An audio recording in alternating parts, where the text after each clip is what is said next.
And, oh, I'd like to also bring about this. Newsflash, National Coalition for Men has now brought a lawsuit. I believe they're suing the Department of Justice. I'm not sure, I'll have to check that out, but they're suing for the right, the equal right with women to avoid selective service. Because guess what? Now women will be in combat. That barrier, yeah, it's funny. Yeah, you women, all you women had this barrier. You just couldn't wait to go into combat, huh? Well, that's what the feminists like to call it, that it was a barrier towards women. Well, hello, it was a responsibility that men have always had.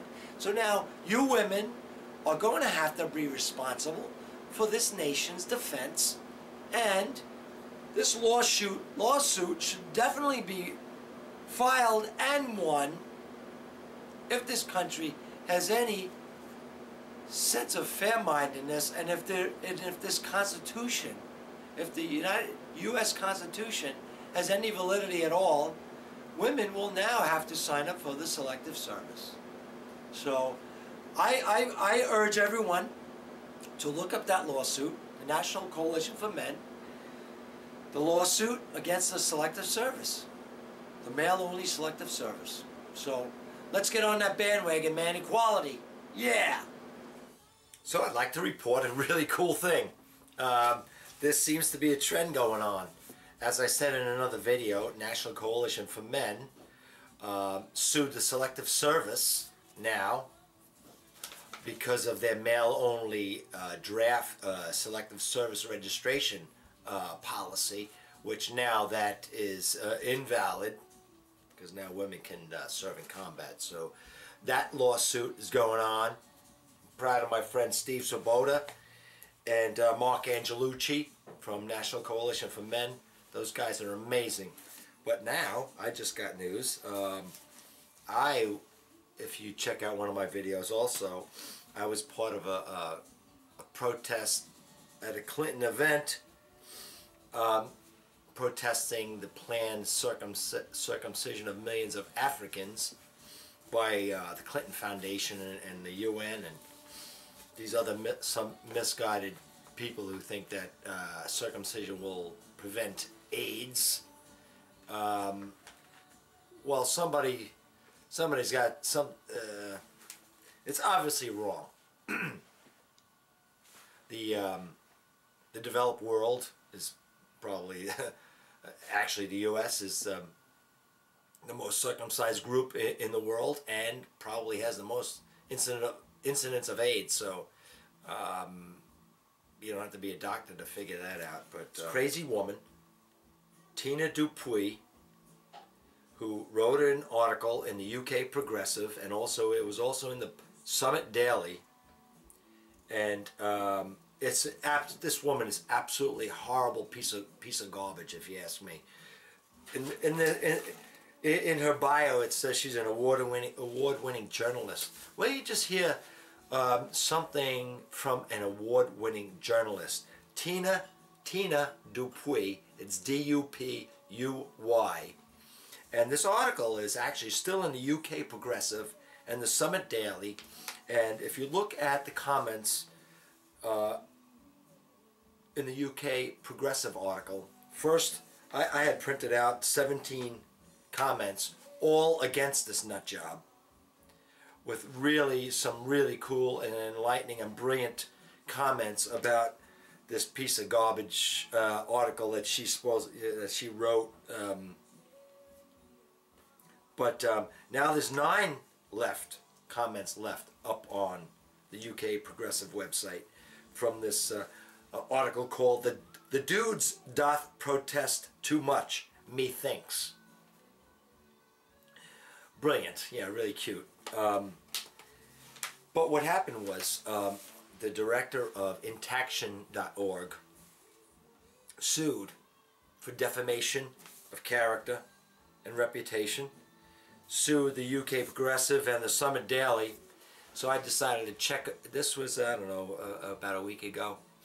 I decided to check the websites, and the errant sentence is still in there, and the obviously the article is still up. But we sued for defamation of character, and I love this trend because we've got to stop getting defamed, our groups, and personally.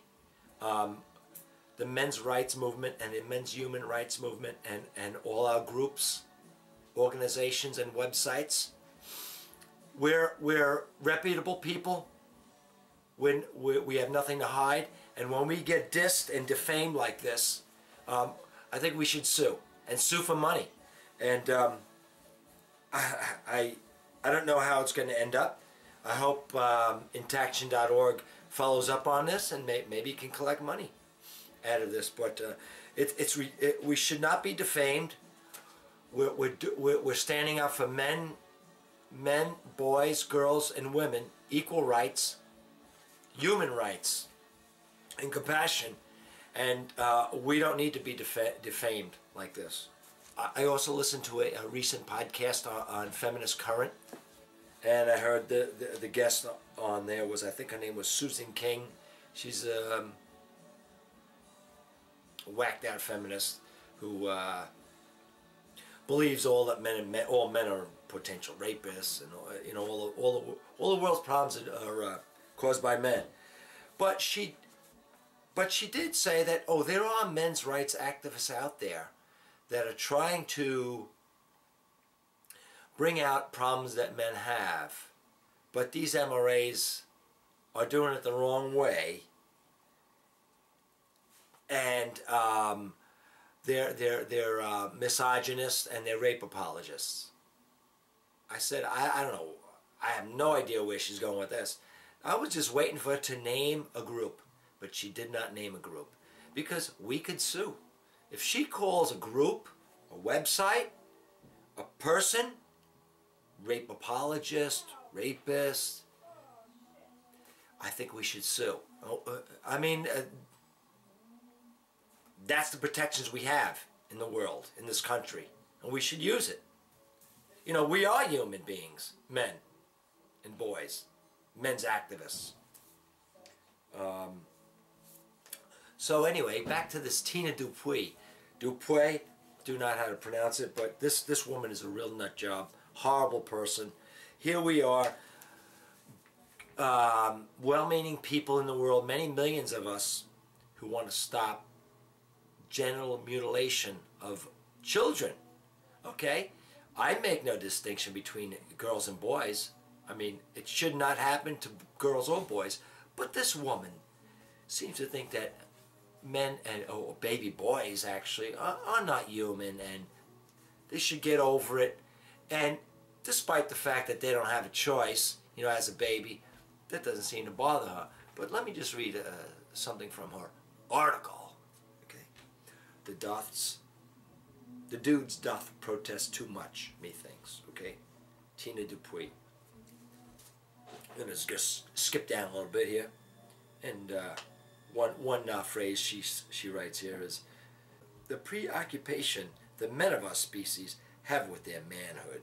I understand. The preoccupation that men have with their manhood. You ever heard of the vagina monologues? You know?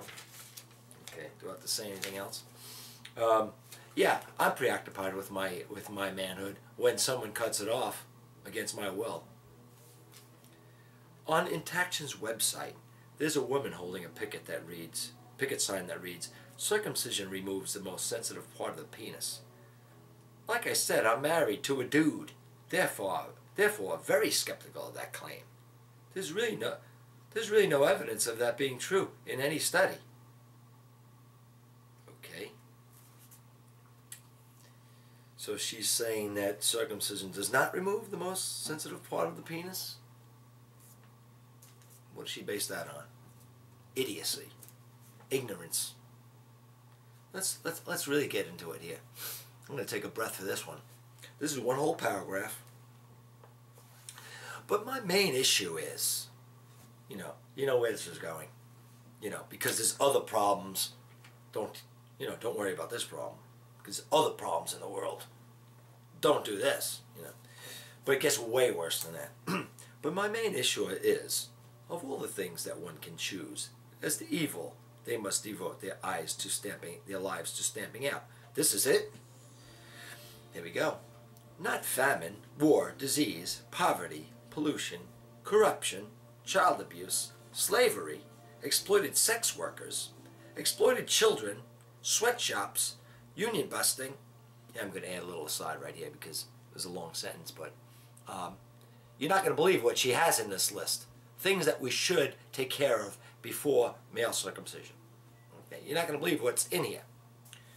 Sweatshops, union busting, soda size shrinking, forest raising, coal mining, whaling, shark finning, the prison industrial complex, the death penalty, illiteracy, female genital mutilation, AIDS in Africa, being Jamie Dimon, bullying, disenfranchisement, predatory lending. How about being Walmart, being Monsanto? Gee, I wonder what political persuasion this person is, this nut job is. Being any subject of any documentary on Netflix. Now we're going into outer space territory. Being Netflix, pornography, child pornography, United Airlines, I don't forget. A little personal aside there, I guess, huh, Tina? Censorship, racism, sexism, classism, high taxes, low taxes, handicap access, and any land use issue within 10 miles of your home. Not one of those is more important than the extreme ick factor, because it's not supported by data, of a ubiquitous snip on your extremity. Boy, I didn't see it your way, Tina. Jeez, you're brilliant. Okay, here's a few more tidbits from this article. What's really dangerous about this cause is the claim that men are the victims of what they call mutilation. They equate male circumcision with female circumcision, which is false. Okay? They also have the goal to compare themselves to the Jews during World War II. This is a journalist? I could write better stuff than this. Here's some more tidbits. Men have more power than women, historically, currently, and otherwise. I know there was an otherwise. It's creepy. There's that word. Wonder where she got that from. It's creepy to have superiority and be a crybaby. Oh yeah, those poor babies getting their private parts cut off. That'd be a crybaby, you're right? It's like Kim Jong-un feeling sorry for himself. I didn't really relate the two, but thank you. Thank you, Tina. Here's the last one. Call it, this is really clever here, the final sentence. Call it a few inches below your navel gazing. It's called junk. Thank you, asshole, for calling my private parts junk. You have no right to do that, okay? It's just not more important than the estimated 22 million people with HIV/AIDS, 70% of the world's cases in Africa. Seriously, grow up. Well, that's about it. This nut job, Tina Dupuy, who has this article in the UK Progressive, her name is D-U-P-U-Y. Check out the comments on that. Of course, the comments are now closed. Couldn't take it, I guess, huh, Tina? But sorry to see that our lawsuit so far has not been effective, but maybe we could get some more lawyers involved with this. And we could put an end to defamation of character of well-meaning people and groups. Intaction.org. Take care. Bye. Actually, what Intaction did was send a cease and desist letter to Tina Dupuis and the Progressive UK Progressive, and the Daily, that other paper. But yeah, the lawsuit hasn't happened yet. It's a cease and desist letter asking to remove the offending sentence and entire article under threat of lawsuit. So I'd like to just clear that up.